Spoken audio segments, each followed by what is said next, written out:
So இந்த VPN எனக்கு தேவையா அப்படின்னா, இன்றைக்கி இருக்கிற காலகட்டத்தில் இந்த மாதிரி விஷயங்கள்லாம் நீங்கள் பண்ணுறீங்க அப்படின்னா இந்த VPN கண்டிப்பாக உங்களுக்கு தேவை. அதாவது நம்ம இனிஷியலாக ஒரு IP வச்சு கனெக்ட் பண்ணியிருப்போம், அது ஹாப் ஆகி இன்னொரு ஐபியாக கன்வெர்ட் ஆகிருக்கும், அங்கேருந்து இன்னொரு ஐபியாக கன்வெர்ட் ஆகிருக்கும். இந்த மாதிரி போகும்போது உங்களை பேக் ட்ரேஸ் பண்ணி யாராலையும் கண்டுபிடிக்கவே முடியாது. இதே மாதிரி தான் ஜியோ ஸ்பூஃபிங்கும் பண்ணுறாங்க. ஐஃபோன் எந்த ஊரில் சீப்பாக கிடைக்கும் அப்படின்னு கூகுள் பண்ணால் எனக்கு இந்தியாவில் இருக்கிற லிங்கே காட்டுது. நான் யூஎஸில் இருக்கிற லோக்கல் சர்ச்சும் துபாயில் இருக்கிற லோக்கல் சர்ச்சும் பார்க்கணும். என்ன பண்ணுறது? VPN கனெக்ட் பண்ணலாம்ல. நான் வீட்டிலேருந்து ரிமோட்டாக ஒர்க் பண்ணுறேன், என் ஆஃபீஸ் நெட்வொர்க் கனெக்ட் பண்ணணும், எதுக்காக VPN கனெக்ட் பண்ண சொல்கிறாங்க? ஜியோ ஸ்பூஃபிங்னா என்ன? அட VPN சொல்கிறாங்களே, இந்த VPN நமக்கு தேவையா? ஒரு காமன் மேனுக்கு இந்த VPN அவசியமானதா? வெல்கம் டு சைபர் நண்பன். சைபர் உலகத்தில் நடக்கிற லேட்டஸ்ட் அப்டேட்ஸ் தெரிஞ்சுக்கிறதுக்கு மறக்காமல் நம்ம சேனலை சப்ஸ்கிரைப் பண்ணுங்கள். VPN விர்ச்சுவல் ப்ரைவேட் நெட்வொர்க் அப்படின்னா என்னங்க? இது எதுக்காக யூஸ் பண்ணுறோம் அப்படின்னா, ஒரு secured and encrypted tunnel create பண்ணுறதுக்காக யூஸ் பண்ணுறது தான் இந்த VPN. நம்ம இந்த ஒரு எக்ஸாம்பிள் எடுத்துக்கலாம். நீங்கள் ஒரு ஹோட்டல் வைஃபைலையோ இல்லை ஒரு ஏர்போர்ட் அந்த மாதிரி ஏதாவது ஒரு பப்ளிக் வைஃபைல கனெக்ட் பண்ணியிருக்கீங்க. நீங்கள் ஏதாவது ஒரு வெப்சைட் ப்ரௌஸ் பண்ணுறீங்க அப்படின்னா, இந்த வெப்சைட் ஆக்சஸ் பண்ணுறதுக்கு நம்ம ப்ரௌசர் ஓப்பன் பண்ணுவோம்.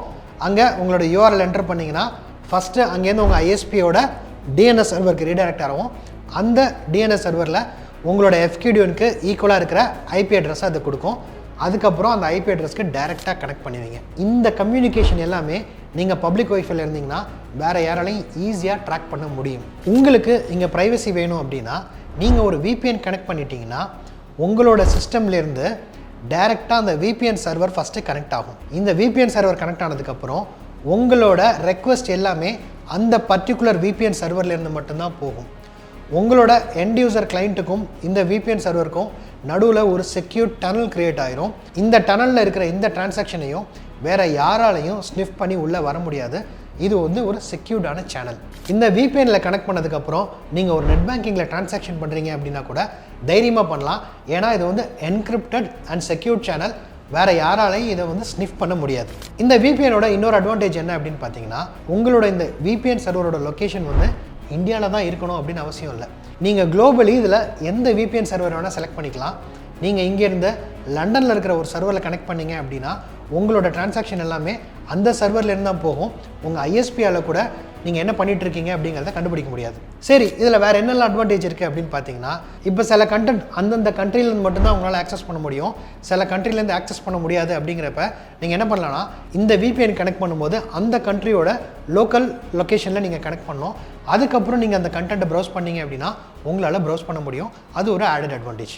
இந்த VPN லொக்கேஷன் பற்றி பேசும்போது நம்ம இதை பற்றி ஏற்கனவே ஒரு வீடியோ போட்டிருக்கோம். டெயில் OS யூஸ் பண்ணி எப்படி தார் நெட்வொர்க் நீங்கள் ஆக்சஸ் பண்ணுறது அப்படின்னு. அதாவது நம்ம இனிஷியலாக ஒரு IP வச்சு கனெக்ட் பண்ணியிருப்போம், அது ஹாப் ஆகி இன்னொரு ஐபியாக கன்வெர்ட் ஆகிருக்கும், அங்கேருந்து இன்னொரு ஐபியாக கன்வெர்ட் ஆகிருக்கும். இந்த மாதிரி போகும்போது உங்களை பேக் ட்ரேஸ் பண்ணி யாராலையும் கண்டுபிடிக்கவே முடியாது. இதே மாதிரி தான் ஜியோ ஸ்பூஃபிங்கும் பண்ணுறாங்க. ஜியோ ஸ்பூஃபிங் அப்படிங்கிறது ஒன்றும் இல்லை, ஒரு இடத்துலேருந்து உங்களுக்கு கம்யூனிகேஷன் நடந்துகிட்டு இருக்கும், கொஞ்ச நேரம் கழித்து பார்த்தீங்கன்னா லொக்கேஷன் அவங்க சேஞ்ச் பண்ணிக்கிட்டே இருப்பாங்க. இதை நம்ம சில தமிழ் படங்களில் கூட பார்த்துருக்கோம். ஸோ இந்த VPN எனக்கு தேவையா அப்படின்னா, இன்றைக்கி இருக்கிற காலகட்டத்தில் இந்த மாதிரி விஷயங்கள்லாம் நீங்கள் பண்ணுறீங்க அப்படின்னா இந்த VPN கண்டிப்பாக உங்களுக்கு தேவை. அதிகமாக பப்ளிக் வைஃபை நீங்கள் அப்பப்போ யூஸ் பண்ணுறீங்க அப்படின்னாலும் சரி, ஏதாவது ஒரு செக்யூரான டிரான்சாக்ஷன் நெட் பேங்கிங் மாதிரி ஃபினான்ஷியல் டிரான்சாக்ஷன்ஸ் நிறையா பண்ணிக்கிட்டு இருக்கீங்க அப்படின்னாலும் சரி, நீங்கள் ப்ரைவசிக்கு ரொம்ப முக்கியத்துவம் தருவீங்க அப்படின்னாலும் சரி, உங்களுக்கு குளோபல் கண்டென்ட்ஸ் நிறைய ஆக்சஸ் பண்ணுற மாதிரி நீடு இருந்தாலும், ஹேக்கிங் பற்றி படிக்கிறீங்க, அஃபென்சிவ் சைடு இல்லை டிஃபென்சிவ் சைடு படிக்கிறீங்க அப்படின்னாலும் இந்த VPN உங்களுக்கு தேவைப்படும். இப்போ எது ரைட்டான VPN எப்படி நீங்கள் சூஸ் பண்ணணும் அப்படிங்கிறதே நான் சொல்கிறேன். இந்த VPNல ஒரு 3 டைப் இருக்குது. மெயினாக பார்த்தீங்கன்னா ரிமோட் VPN, இதுதான் நான் இங்கே பேசிக்கிட்டு இருக்குது. ரெண்டாவது சைட் டு சைட் VPN, இதை யார் யூஸ் பண்ணுவாங்க அப்படின்னு பார்த்தீங்கன்னா, நீங்கள் வீட்டிலேருந்து ஒர்க் ஃப்ரம் ஹோம் பண்ணுறீங்க அப்படின்னா இந்த VPN பற்றி உங்களுக்கு தெரிஞ்சிருக்கும். இப்போ ஆஃபீஸில் ஒரு நெட்வொர்க் இருக்குது, அந்த நெட்வொர்க்கை எல்லாராலையும் கனெக்ட் பண்ண முடியாது. அப்போ என்ன பண்ணுவாங்க அப்படின்னா, ஒரு VPN சர்வர் இன்ஸ்டால் பண்ணி அதுலேருந்து நிறையா க்ரெடென்ஷியல்ஸ் க்ரியேட் பண்ணிடுவாங்க, அதை உங்களுக்கு ஷேர் பண்ணுவாங்க. நீங்கள் சிஸ்கோ எனி கனெக்ட் மாதிரி ஏதாவது ஒரு VPN கிளைண்ட் வச்சுட்டு இந்த யூசர் நேம் பாஸ்வேர்ட் போட்டு கனெக்ட் பண்ணிங்க அப்படின்னா உங்களோட லோக்கல் டிவைஸ்லேருந்து அந்த ஆஃபீஸ் நெட்வொர்க்குக்கு ஒரு டனல் க்ரியேட் ஆயிரும். இது வந்து ஒரு என்கிரிப்டட் சேனல். இது மூலமாக நீங்கள் ஆஃபீஸ்லேருந்து ஒர்க் பண்ணுற மாதிரி ஒரு என்விரான்மெண்ட் க்ரியேட் ஆயிரும். அடுத்து பார்த்தீங்கன்னா மொபைல் VPN. மொபைல் VPNங்கிறது மொபைல் ஃபோனுக்காகவே ஸ்பெசிஃபிக்காக தயாரிக்கப்பட்ட VPN தான் மொபைல் VPN.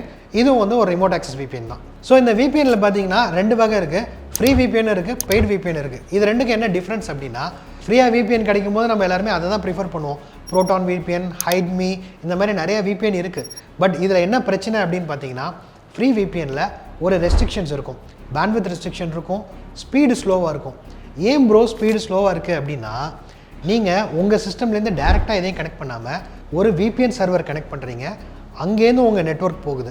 ஸோ இந்த மிடில் மேன் இருக்கிறதுனால உங்கள் டிராஃபிக் போயிட்டு வர ஸ்பீடு குறையும். ரெண்டாவது, உங்கள் VPN சர்வரோட ஸ்பீடை பொறுத்து தான் உங்களுக்கு இங்கே கிடைக்கிற ரிசல்ட் இருக்கும். அதனால் ஃப்ரீ VPNஸில் இதில் ஒரு ரெஸ்ட்ரிக்ஷன்ஸ் இருக்கும். எனக்கு ரெஸ்ட்ரிக்ஷன் வேணாம், எனக்கு கொஞ்சம் ஸ்பீடாக இருக்கணும், ப்ளஸ் நான் இன்னும் கொஞ்சம் ரெப்யூட்டேஷன் எதிர்பார்க்குறேன் அப்படின்னா பெய்ட் VPNக்கு போயிருங்க. ஸோ பெய்ட் VPNலாம் ரொம்ப ஃபேமஸாக இருக்கிறது பார்த்தீங்கன்னா express VPN, not VPN, PIA private internet access, இதெல்லாம் வந்து ரொம்ப ஃபேமஸ். இதில் நீங்கள் பெய்டு போனீங்கனாலும் சரி, ஃப்ரீ போனீங்கனாலும் சரி, ரொம்ப முக்கியமான ஒரு விஷயத்தை கன்சிடர் பண்ண வேண்டியது என்ன அப்படின்னு பார்த்தீங்கன்னா, நீங்கள் எடுக்கிற VPN கனெக்ஷனில் நோ லாக் பாலிசி இருக்கணும். நோ லாக் பாலிசி அப்படின்னா என்னென்னு பார்த்தீங்க அப்படின்னா, நீங்கள் ஒரு VPNல கனெக்ட் பண்ணதுலேருந்து நீங்கள் என்ன ஆக்டிவிட்டி பண்ணுறீங்க அப்படிங்கிறத லாக்ஸ் எனேபிள் பண்ணியிருந்தாங்கன்னா இவங்க அதை டைரெக்டாக டார்க் நெட்டுக்கு விற்க முடியும். இந்த மாதிரி நிறையா அன்ரெப்யூட்டட் VPNs பண்ணிக்கிட்டே இருக்காங்க. அப்போ நம்ம என்ன பண்ணணும் அப்படின்னு பார்த்தீங்கன்னா, நோ லாக் பாலிசி எனேபிள் ஆகிருக்கிற VPN சர்வரா அப்படிங்கிறத செக் பண்ணணும். ரெப்யூட்டட் ரிலேபிள் VPNல மட்டும்தான் நம்ம கனெக்ஷன்ஸ் யூஸ் பண்ணணும். கொஞ்சம் ஃபேமஸாக இருக்கிற நோ லாக் பாலிசி எனேபிள் பண்ணியிருக்கிற VPN லிஸ்ட்டு தான் இது. இதுலேருந்து நீங்கள் ஏதாவது ஒன்று சூஸ் பண்ணிக்கலாம். ஸோ இப்போ நமக்கு தெரிஞ்சிருக்கும் VPNோட யூசேஜ் என்ன அப்படிங்கிறத.